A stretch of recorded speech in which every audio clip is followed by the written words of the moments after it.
Здравейте, колеги! В днешното видео ще ви покажа как се прави зимна резидба за плододаване при прасковата. Ще направим резидба на 2-годишни дървета, които са в период на начално и бързо нарастващо плододаване, както и резидба на 8-годишни дървета, които са в период на пълно плододаване. По този начин вие ще добиете повече практически умения. Това е 2-годишно дърво от сорт Red Heaven. Подложката е GF677. Дървото се формира по системата свободно растяща корона. Тоест, имаме 3-4 скелетни клона, водач, ето го водача, и по-слаби рамена по водача. Започваме от върха на дървото. Първото, което целим, е да освободим водача от конкурентите му. Избираме, че това ще е водача. Защо? Защото той започва да се прибира към вътрешността на короната. Освобождаваме го от конкурентите.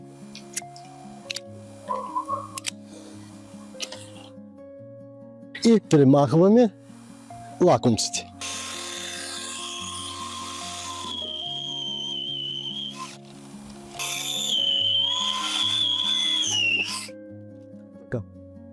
Ето виждате вече, водача е свободен.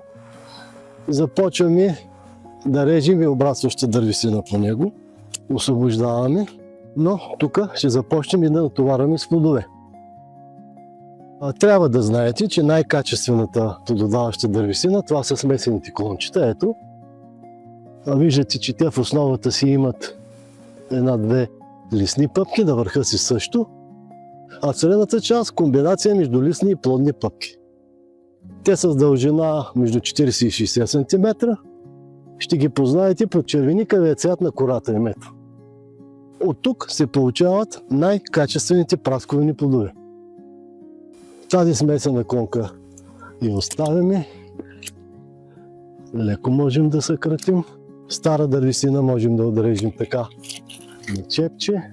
Прасковата позволява рязане на чеп, даже е желателно, защото следващата година от тук ще израснат нови литорасти.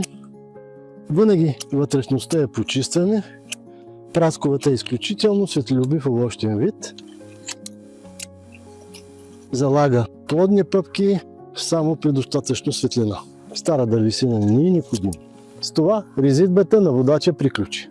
Останаха основните скелетни клони. В случая те са 4. В случая ще освободя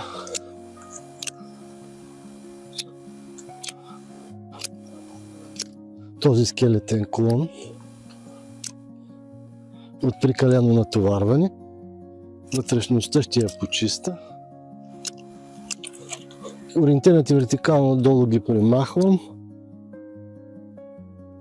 Те ще бъдат засенчени и този лакомец го премахвам. Ето, това е резидбата на това рано. Създал съм оптимални условия за неговия растеж, както и натоварването му с плодове е добро. Във връзка с честите пролетни слъни, ви препоръчам да оставите по-голям брой смесени клончета. Продължавам следващото рано, започвам от върха. Ето, не ми трябва този лакомец. Освобождавам скелетния клон от конкуренти. Създавам предпоставка за неговия растеж и започвам резидбата на обрастваща дървесина, като в вътрешността премахвам, за да може да проникне слънчевата светлина. Тук ще отрезва на чепче. Ето, това е резидбата на скелетния клон. Очевидно, този клон расте вертикално нагоре. Действително има хубави цветни пъпки, хубави смесени клончета, но в случая аз не се нуждая от тях, защото този растеж вертикално нагоре ще засенчи короната. Затова го премахвам, като по този начин отварям вътрешността на короната.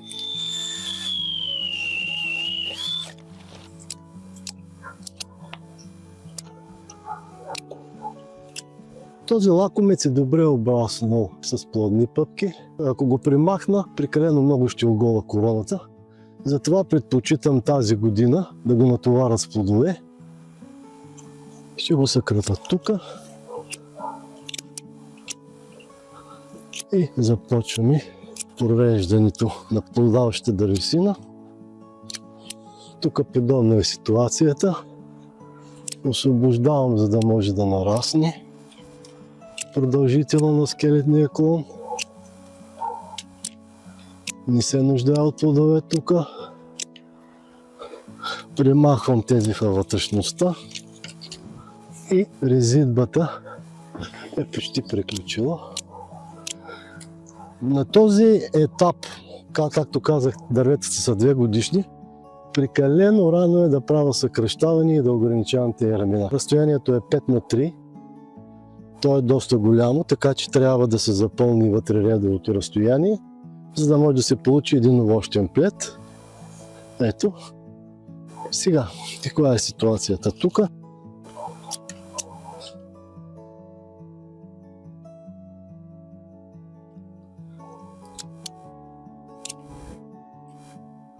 Имам 3 лакомци, които не мога да ги оставя така. Тези са вертикално нагоре, така че ще ги премахна. Те ще засенчат короната. Тук мога да леко да съкратя. Съкръщавам, за да може имаме по-добро завръзване. Винаги, когато правим мотрес, трябва да знаем, че завръзването е по-добро. Защото почти сме запълнили вътре редовото разстояние. Прореждам тук.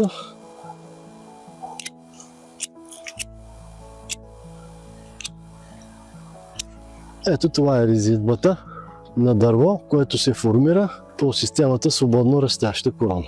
Сортът е Red Heaven, а подложката е GF 677. Това е 2 годишно прасковено дърво, което се формира по системата чаша. Както виждате, системата чаша се състои от 3 скелетни клона. Резидбата е следната. Започваме от върха. Примахваме конкурентите на скелетния клон.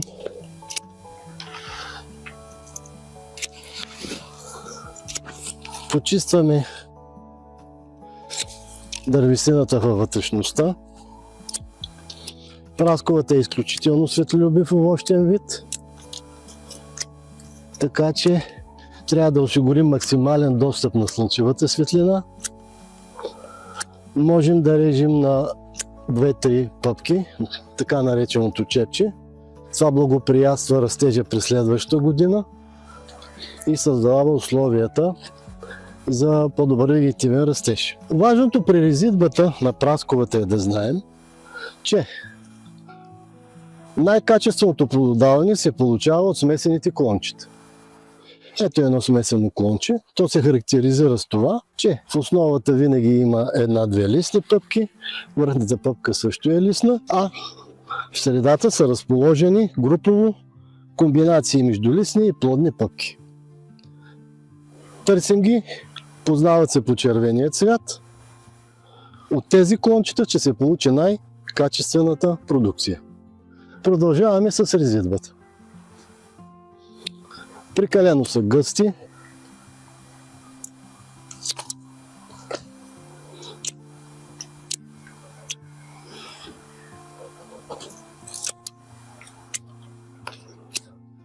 Виждате, търся смесените клончета. Съкращавам да не го удари клончето машината. Режа на чепче.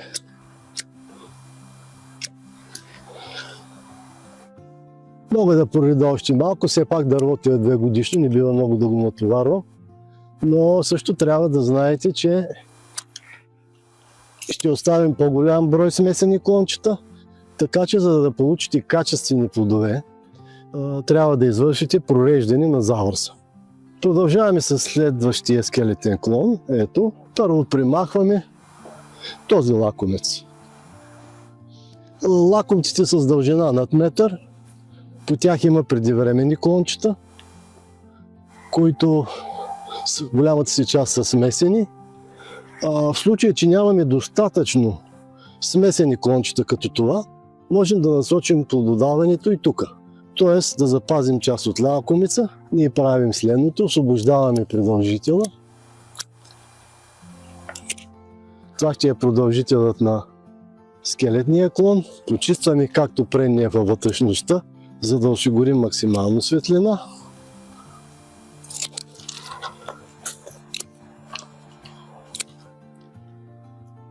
Тук са прекалено нагъсто, имам хубаво смесено клонче. Примахвам го. Във вътрешността на короната е. Примахвам. Отварям короната.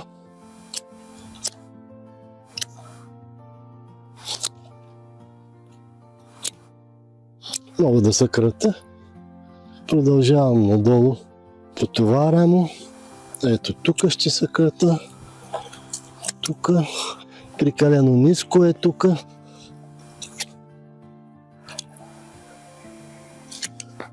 Мога да оставя малко чепче тук, хайде. Така. Не ми трябва този клон. Двете рамена са готови. Какво ни прави впечатление тук? Виждаме лакомец, който расте вертикално нагоре. Очевидно ще причини засенчване в короната. Не е необходимо такова засенчване. Отваряме короната. Още. Тук трябва да освободим този скелетен клон от конкурентите му, за да може да настигне другите. Затова правя тази резидба. Вижте, той е доста по-слаб от другите два. Освобождавам го. Намаляме плодните пъпки. Сигурен съм, че тази година той ще се засили и ще стигне по растеж другите два.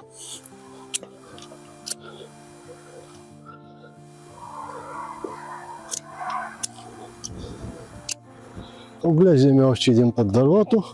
Тук мога да проредя малко. Действително, смесените клончета са доста. Аз предпочитам да остава по-голям брой, за да може при една евентуална слана да имаме плодове. Това е завършения вид на дървото. Това е сорт Red Heaven. Подложката е GF 677, а разстоянието на засаждане е 5 на 3 метра. Както казах, системата е чешовидна.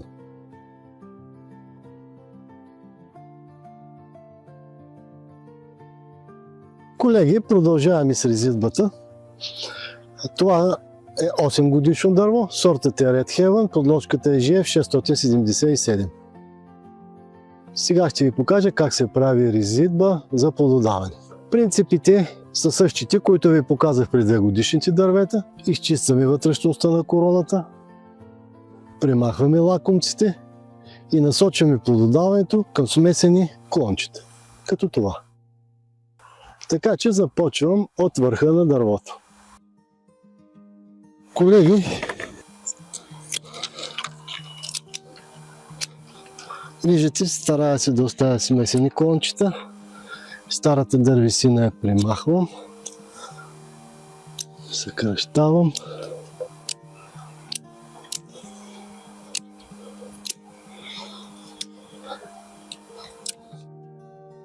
Този лакомът го премахвам.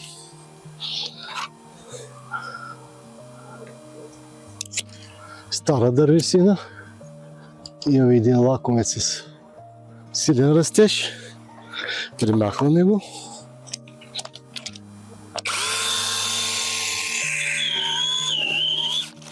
И продължаваме резидбата надолу. Почистваме вътрешността на короната. Това е системата на формирани чаша, така че се нуждаем от много светлина. Старата дървесина я премахвам.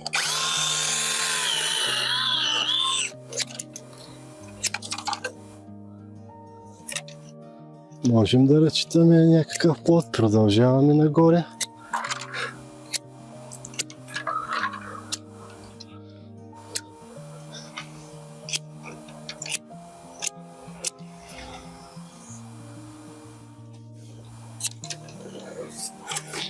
вътрешността примахваме лакомците. Имаме плодни пъпки тук в средата. Добре е да има някакво натоварване, защото дърветата вече застаряват. Преминавам на следващия скелетен клон. Почиствам вътрешността.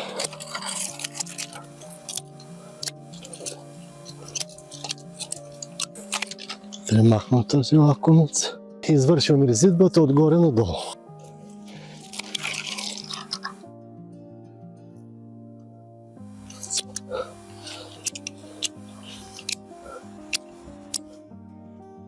Старата дървесина е премахвам.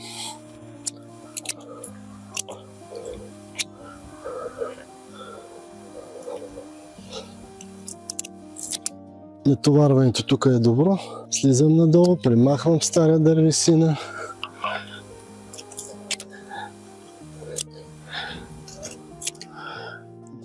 Насочвам плододаването към смесените клончета.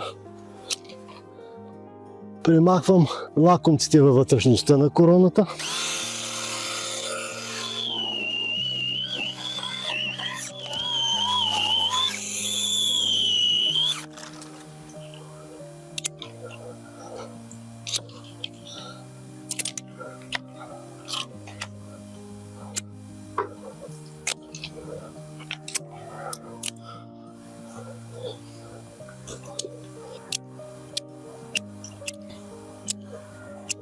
Ето това е резидбата на рамото.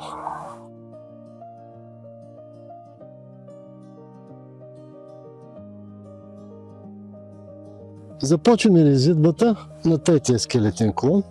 Премахваме всички лакомци, старата дървесина и се стараем да насочим плододаването към смесени клончета.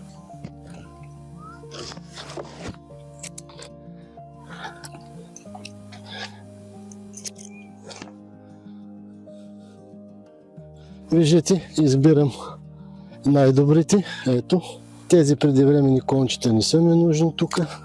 По този начин тук ще имаме нов приръст листа, който ще храни плодовете от това смесено клонче. Продължавам с резидбата. Казах, прасковата позволява рязане на чепче.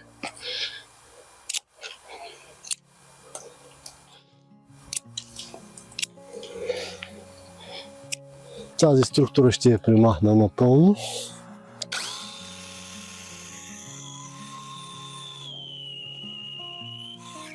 Имаме добро натоварване. Можем даже да проредим още малко. Прекалено са много. Ето. Този лакомец няма място тук. Ще го премахнем. Имаме два начина. Единият начин да го премахнем от основа. Другия начин да насочим плододаването към тая смесена клонка. Аз предпочитам този, защото премахнали го, ще се получи прекалено голямо оголване и липса на плодове.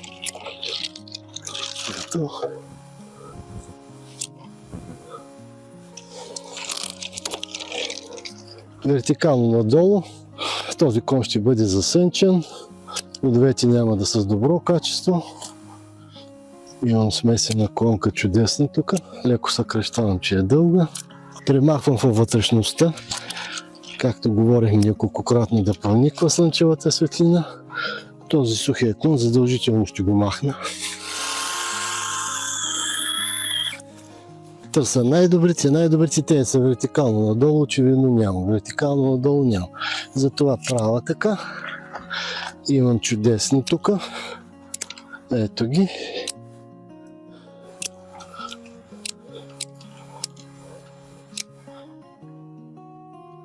Имам още един лакомец тук, който трябва да премахна.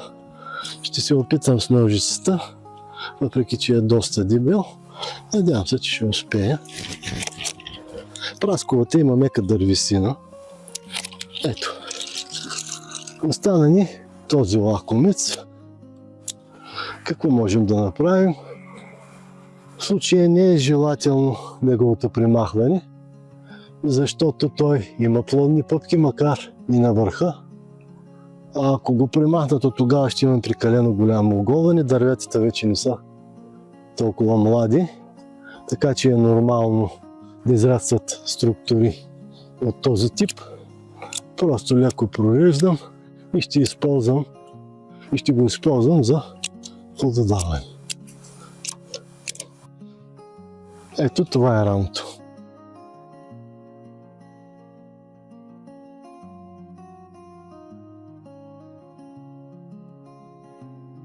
Колеги, остана четвъртия скелетен клон, който, както виждате, има няколко лакомци на върха, а и недостатъчен брой смесени клончета, така че ще разчитам и да някой лакомец да плододава след извършена необходимата резидба.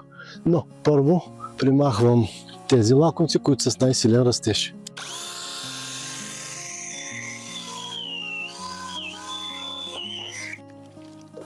Този е единия. Следващия, който ще примахна,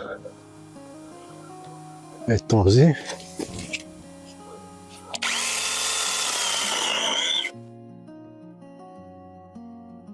И сега вече може да започна да режа с ножицата.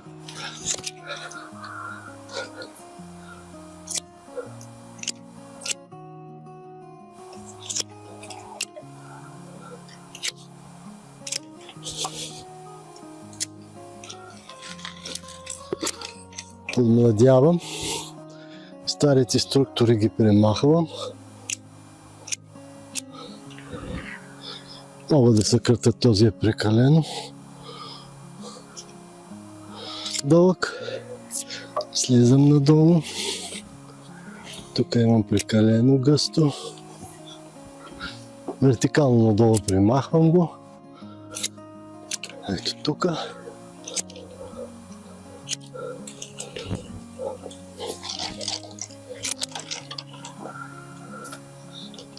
Тук имам две смесени клончета. Един лакомец, който не ми е необходим. Примахвам, режа, слизам по стълбото. Така, тук ще си помогна с триона. Или ще опитам, чакайте, ето, стана. Мога да оставя малко плъдни пъпки тук. Както ви казах, ще разчитам в случая на лакомците, понеже дървото има повече от тази дървесина. Слизам надолу, почистваме във вътрешността. Това е сухо.